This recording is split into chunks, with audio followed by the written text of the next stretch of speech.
Hey YouTube! So here's part 4 of the IBANEZ video. This is actually, I'm getting a bit flustered, so it'll be a bit of a relief once I get this going. I keep making mistakes. The first one, flawless, all the way through, first take, that's how I roll. But the mic was distorting with the bass, so it just went all the way through it. Really annoying, but there we go. So what I'm doing here is I'm comparing the guitars. The Blazer 3 BL 450, the RG 140 and the RG 530. In the last video, the last attempts, I was putting them back in the wall. Can't be bothered, they're just going to sit there, so there'll be a bit of a gap on the wall behind me when I'm doing it. Yeah, this is my RB 720. I'm quite pleased. I just wrote it on the back of the headstock with a tip pen. I didn't know that's what it was, but I instantly can't remember. Yeah, this is my Sabbath bass, so it's tuned to C sharp. I'm just going to play Freebird. Someone suggested I played Freebird the other night. It's a nice, easy 3 chords to solo over the top, and hopefully this time I won't make any mistakes. As I said, first time went fine. Second time, I didn't make a mistake, but thought I had and stopped it. And then that last one is just like, right, I'm going to start with the neck pickups, right? So I'm going to put them all on neck pickup. This one obviously has 2 humbuckers, so the first time through it'll be neck pickup on single coil mode, and the same with the same when it gets to the bridge pickups. They'll both be in single coil. I'll say when I'm doing it, and I just try and do a very quick little similar type riffy thing on each guitar, switch between them, and we'll see what the results are, even though I know because I found those results out the first time. So I kind of know now. Before it was up here, oh, this is interesting, I didn't know this would happen, blah, blah, blah. Now I do know because of the first video. Sounded alright when I was playing it, but just distorted. So if I just stick in a very simple Freebirdy type backing track in A.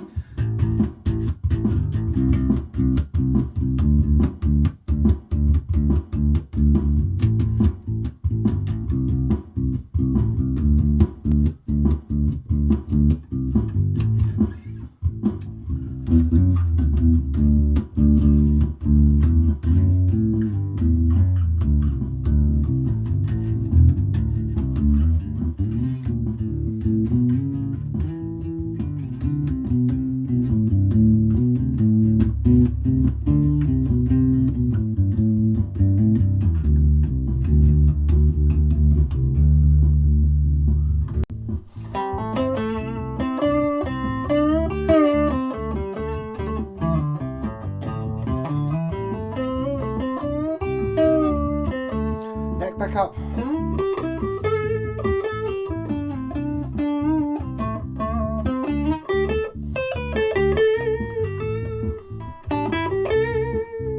need a better button to pause.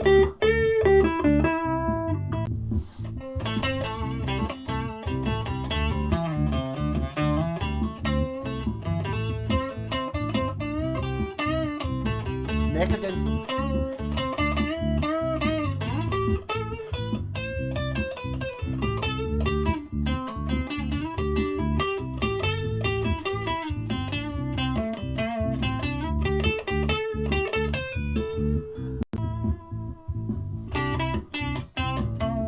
Hit it button twice that time.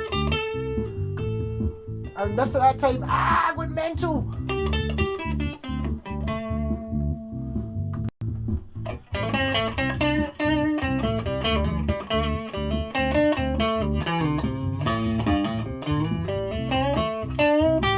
So next split.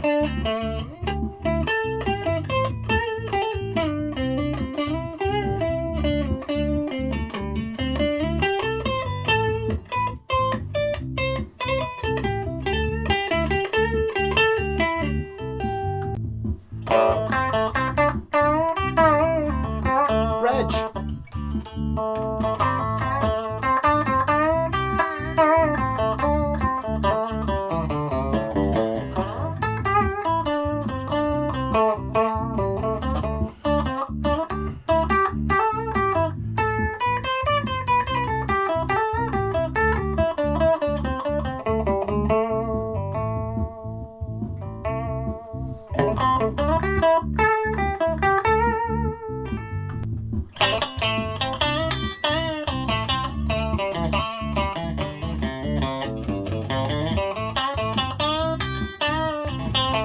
bridge split.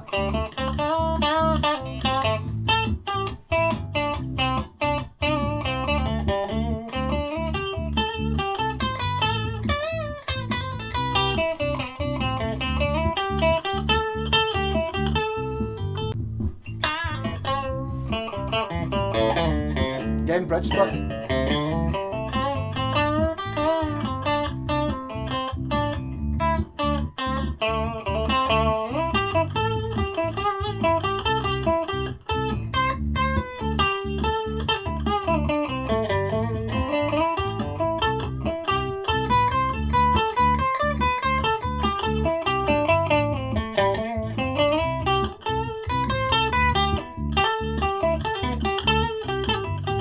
What I'm going to do here is I'm going to put it into the middle position, which is both of these colour split.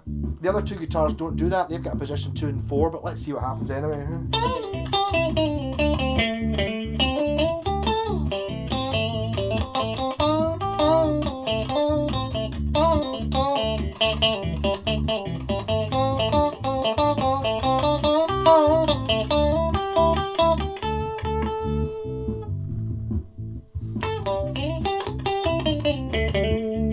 Really difficult to press this button.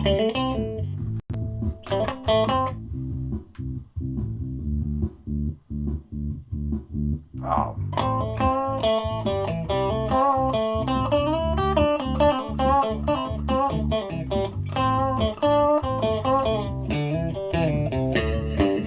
That's just 2, 4.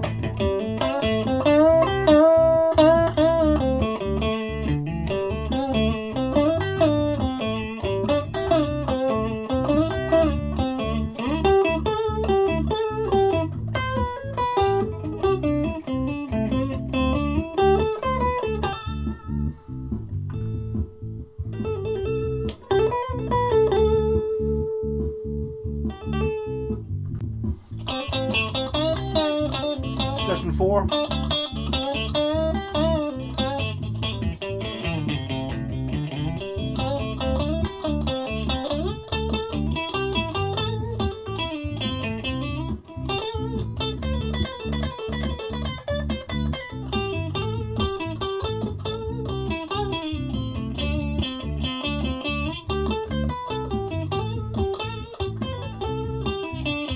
Position 2 with the bridge pickup split.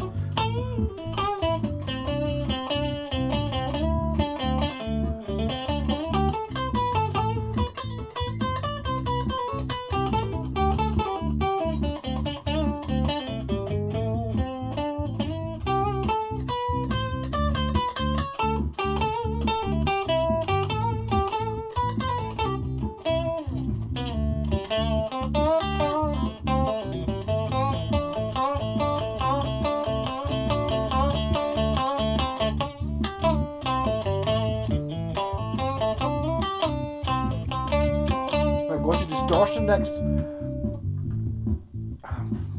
Button. I'm so sorry, I'm getting annoyed.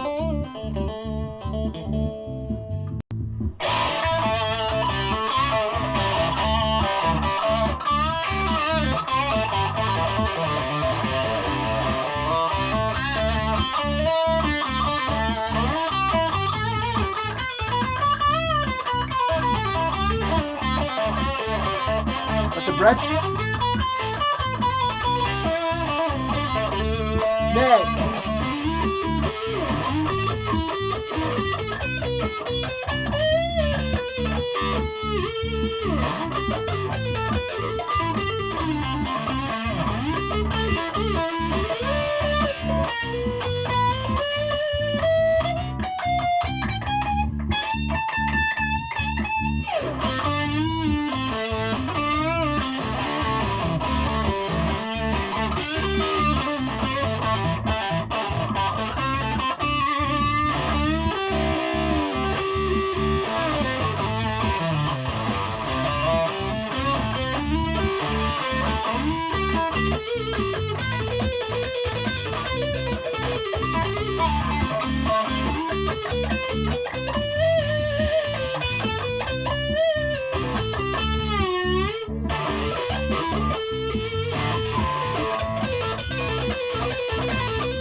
Bridge.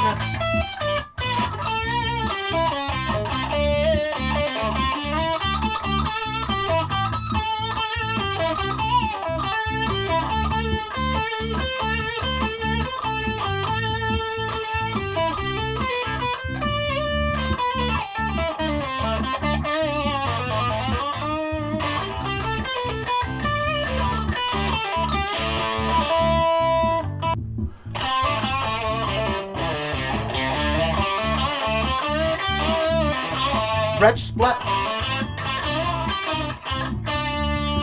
Humbucker.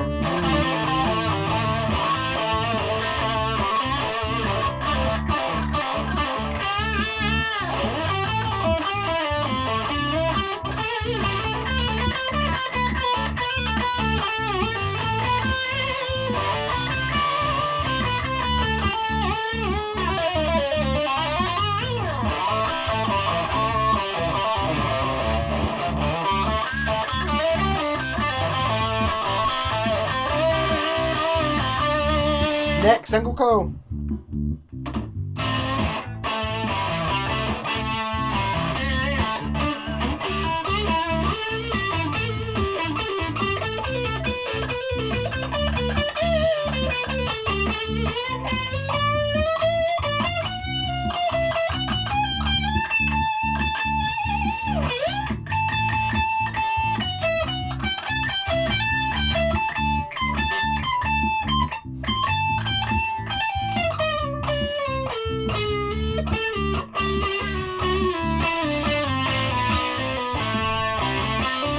Bridge.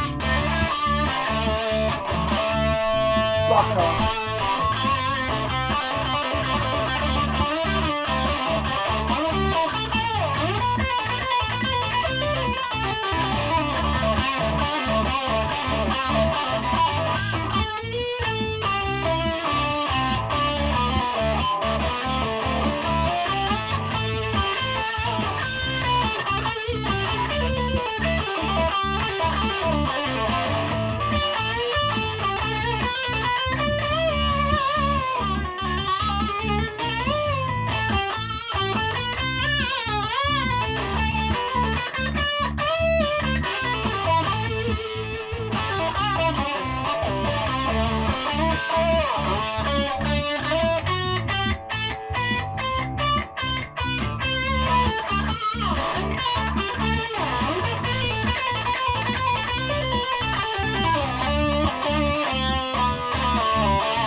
That's a bridge single coil.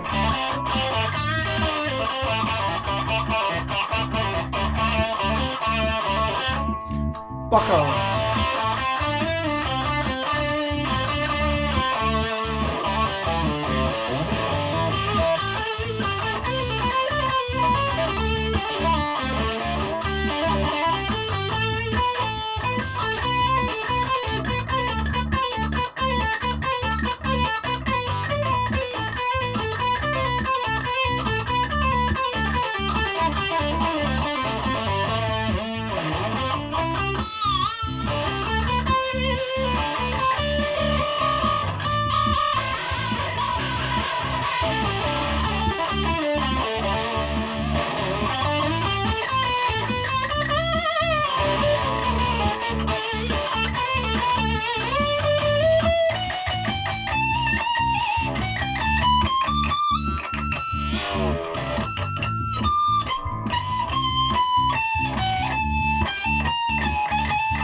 Look it up there.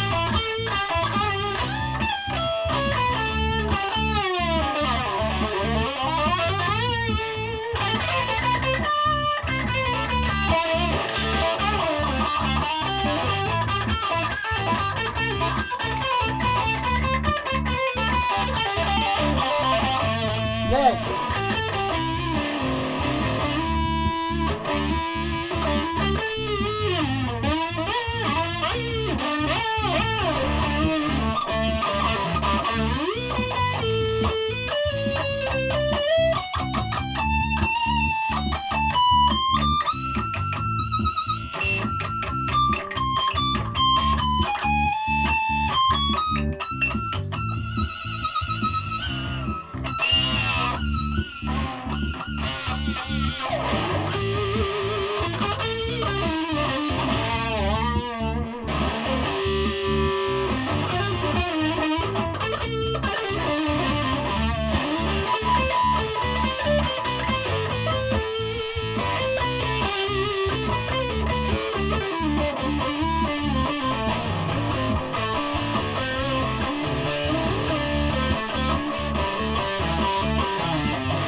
neck,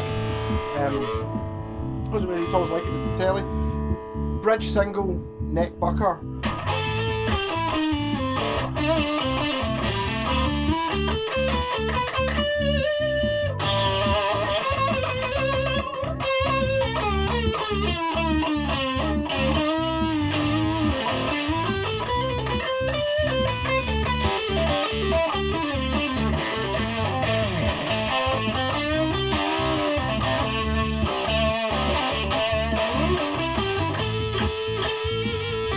Other way round. So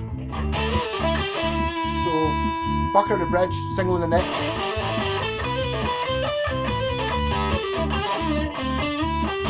Bucker, bridge.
Sorry.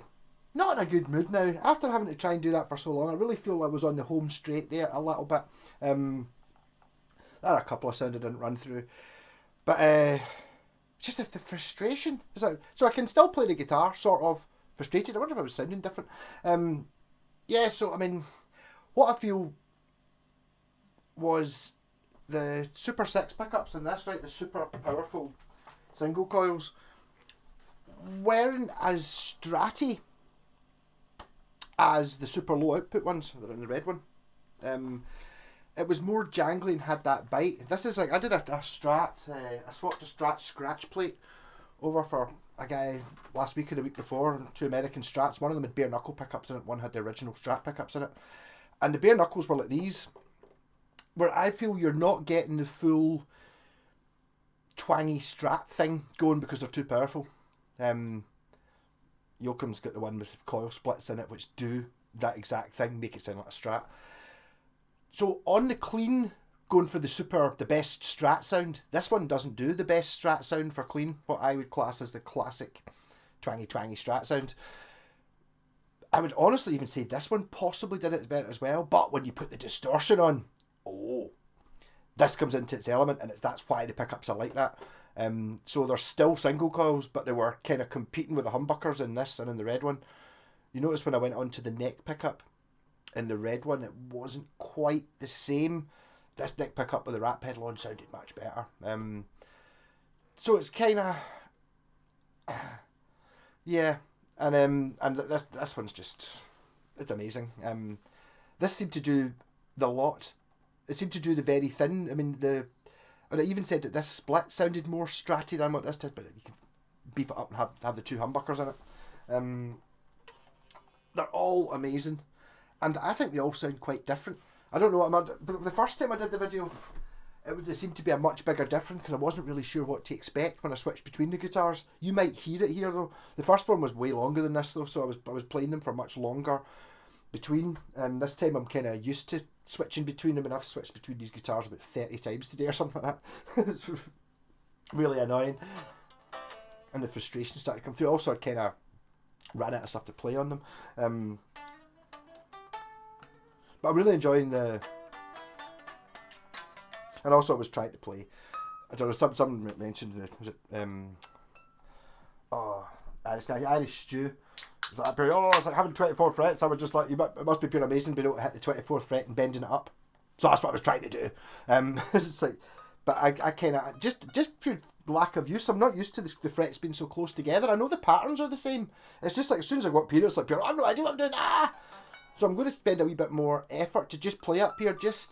I did try and do it a while ago, where I kind of, when you're demonstrating a guitar, you might, even if you play it here, you play it here, and you play it here, you know, it's like, I don't think the guitar sound is good when you're up here. I don't think the notes, there's not enough, the string's too short, so it becomes a sort of a bit spanky, I always feel, like on any guitar, not just these ones. So I'm very rarely up here. Also worried about running out of frets when I'm playing up.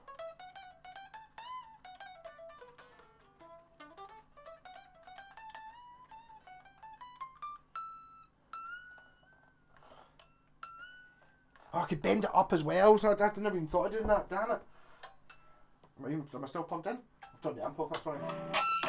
So you can go.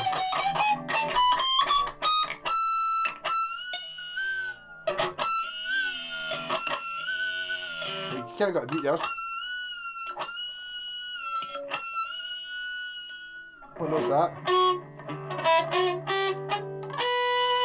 That's that note, isn't it? That's yeah.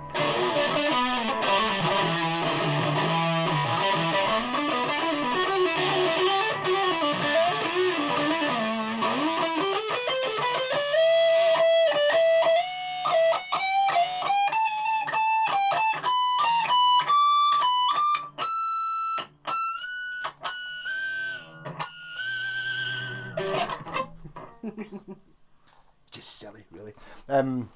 Yeah, so yes, I'm justified to myself that I have the 3 guitars. It's worth having all 3 of them because they all do slightly different things. Still, I mean, it's kind of which is my favourite one, and basically it's the one I'm playing. Every time I switch on to an Ibanez, I'm sitting there playing this, going, oh, this is the best one. And then I have to pick up the Blazer and go, this is really good as well. They're all slightly different enough. That one's kind of sort of in the middle between this one and that one. That one's very light and very resonant and easy to play. Maybe just because it doesn't have the fanciness on it. You know, it's like, it's kind of hard to tell. There's also a guy in Northern Ireland who messaged me yesterday saying he was selling an RS 1300 on Gumtree. So I looked it up, as he didn't want enough money for it. But I mean, it's like, And then after I showed it to my pal Scott, I was like, look, that's a 1300. And he was like, oh, I wonder if you'll take, I wonder if he'd up for trades. I was like, I'm not really sure, I don't think so. I was like, 1300 is quite good. And then about an hour later, I got a message, oh, the advert's gone. And it's like, basically, I'd kind of talked the chap out of selling it. Basically, he's just messaged me there saying you might sell it again in the future. Basically, give me a shout when you are selling it, because I might be interested in it. I don't know what it really does. It's got Super 58 pickups on it. I really like the Super 58 pickups. That's the one that I've got. That's a Super 58 there, which is one of my favourite pickups. It's got two of them in it, so you're like kind of, maybe quite good. It's got the Pro Rocker trem on it though, which I'm not so keen on. Really, I've never owned one, so maybe that's the difference. Maybe if I bought a guitar, it's like, it's just worried about getting spare parts for it. But I mean, if it's got all the bits on it, it looks a really good nick. So the 1300 is like, I suppose it's sort of this shape. This is a bit more extreme. I think it's only 22 frets, so it's not quite as scooped as this. It's like that shape, but it's got the binding and it's got a carved top with like a maple, bird's eye maple on it. 2 humbuckers, no coil splits on it, which I thought was quite bizarre. Would have expected it to have that. I've also missed out a fair few sounds that these guitars do. I think I used all the sounds on this guitar actually, but I didn't use the middle pickup on either of the other two. Also, this one has a phase switch on it, so in positions 2 and 4 you get a phased sound on either of them. And I suppose while I've got the guitar, I might as well say this is the phase sound, which I never use. The switch is a bit intermittent, because I never use it. I never bothered actually replacing the switch. It's just I also noticing this jack output's not doing so well. Yeah, so there's better than clean sound maybe. So there's your position 2 clean, and then the phase switch, like that.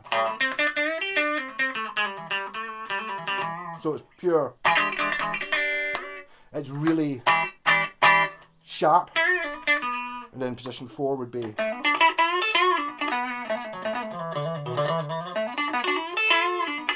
So I suppose if you're thinking that, oh, the string pickups sound too powerful, put it in the phase position and it's not powerful anymore. With distortion. Back in phase.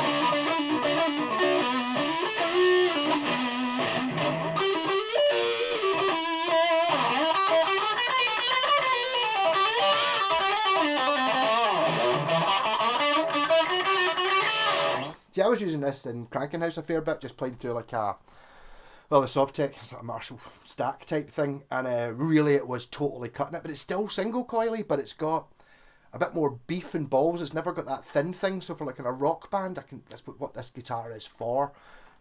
It's for your Iron Maidens and stuff like that, and it really does it. It's just, I think, for your Hank Marvins and your super glassy cleans, it's kind of not doing it because of these overpowered pickups. Mind you, when if you're playing through something like the Sovtech, it just distorts anyway, or anything I play. When I say clean, when I'm playing clean, like in the studio, or in rehearsals or in the band and gigs, it's not clean. It's just not as dirty. It's not, there's clean and there's clean, and there's not clean.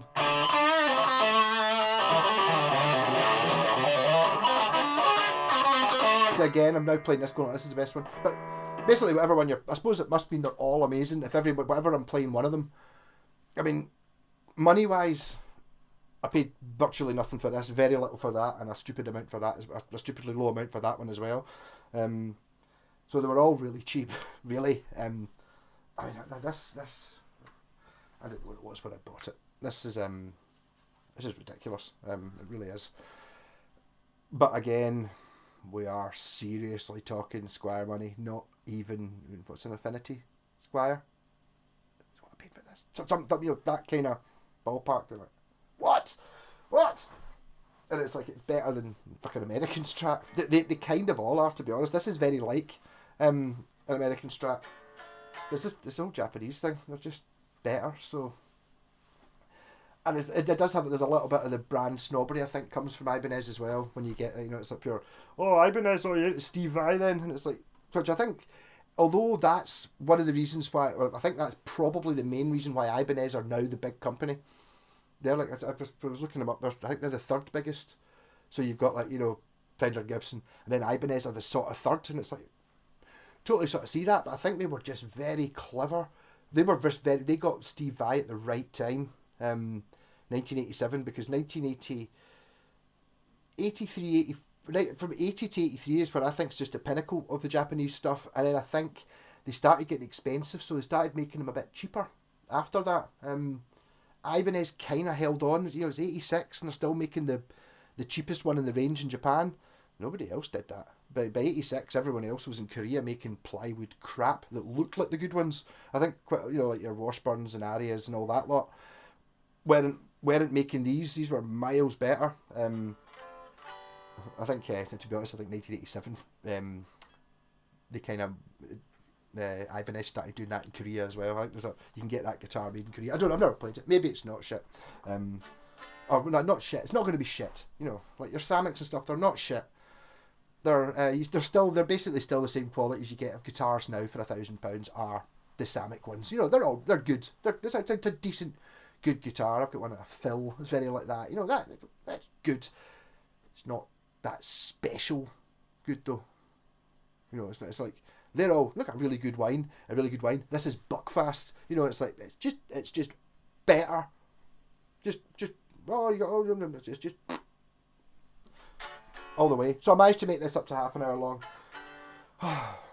Sorry about the frustration earlier on. I just think it's so annoyed with myself. I made that did the whole video and the sound was goofed, and then I started the video again and I got into like the third guitar, and then I looked at it and I went, oh god, I've just done the neck. I was doing neck pickups and I did the bridge pickup, and then I looked at the 530 on the wall and it was in the bridge pickup, and I was like, oh no, I've just done it not in the right order, and then it was like so in a bad mood I hit stop, and then I realised I hadn't actually got to that guitar yet. I was like, yeah. So hopefully there's not that many jumps. Try to press that button. I really want I wonder if I could get a foot switch for a pause. There must be some way of doing that. That'd be so easy. Something that I can actually get a good thing of, rather than try to use this wee stupid digipad thing on the cheapest keyboard I could find. And it's just like, it seems to be so intermittent. You see every time you keep seeing me doing that. Oh, that's it's because I pressed the button. I think I even pressed it twice one time there. So I pressed it and went, oh fuck. And then I looked up and it was fucking running, and I missed a whole bit out. So anyhow, haphazard. Got a little bit stressed there for some reason, so I apologise for that. I've now calmed down. Rock on. Catch you later. See you tomorrow night's live stream. Looking forward to it. Dr. Bucky playing these guitars, I would think, again. They've all got strings on them. They're all really good, and I can't decide which one I like best. They're all amazing, and it's totally worthwhile having the three of them. Definitely. You can definitely have 3 roadstars. I was always a little bit... We started looking in, you know, Facebook groups, and it was folk who had the same model of guitar in 4 colours, and you're just like... And, you know, they're all thousands of pounds as well. You know, you get people who've got like, oh, I've got American Strats, and they've basically got 5 of the same guitar, but they cost £1,000 each. Which is, do whatever you want. I'm not judging anyone, but my God, it would have that money. You know, whereas at least these 3 are sort of different. I did kind of fall into that category a little bit with the Washburn Wings, but that's because they were called the Hawk, the Falcon, and the Eagle. So I need to have a Hawk, Falcon, Eagle. And they're basically the same guitar, sort of. They just got fancier. But it comes to the point of like, you can I understand, you know, it's like some people have got like a couple of Fenders or something like that, and it's like, oh, this one, they both sound really different stuff. I don't think that really happens with Ibanez. I'm pretty sure that if you bought another one of them, which is the easiest one to find at these 3 anyway, you'll struggle to find a Blazer. You'll find the lower end Blazer, but this is the high end Blazer. The second top of the range is got the coil tap, which I would really like. That's a Roadstar Deluxe. You'll not find one of them, really. You're not, definitely not in that colour, but you'll not find one in any colour pretty much. That one, because it was the cheapest one in the range, they sold an awful lot more of them. They probably sold 10 of them to every one of them, and it's the same with the BL100 Blazer. They probably sold 10 of them per one of these, so there's 10 times as many of them kicking about. And there's also the point of if the people don't sell them. You know, I think that's one of the problems with the Roadstars. It's like, especially when like that, you know, you're going to get, there's a, you know, on eBay, you're going to get £200 for it, and it's like,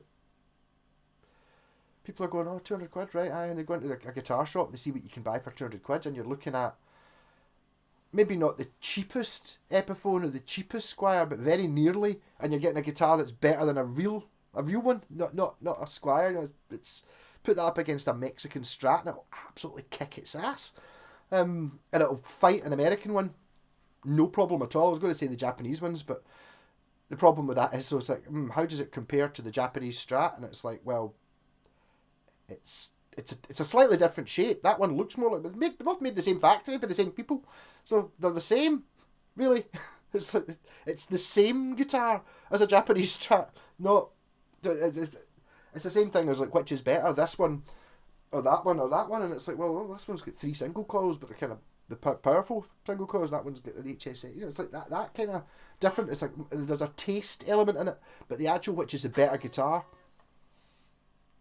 isn't a thing, because all the Japanese ones are the same. You know, if you buy, what was I trying to say there? You know, if you pick up, you know, sort of, why do I keep picking up plectrums off the amp, putting them over there? Now I get 5 plectrums sitting on top of the record player and on top of the amp. I was saying this before about the West Tone Thunders as well. It's like they're all the same. They don't have, you sometimes get a special one. You do get special ones in sort of cheaper ranges of guitars. You know, I have played Epiphones and stuff that have been better than all the other Epiphones, and you know, even though it's the same model, because they're not, by random chance, it just happens to have turned out great. I think that was the same with the very early Fenders as well. It's like, you know, like 1 in 10 would be pure amazing, you know, and then most of them would be pretty good, and then one of them would be just a pure runt of the litter. It's just pure crap. They don't even get that with Ibanez or with Japanese stuff.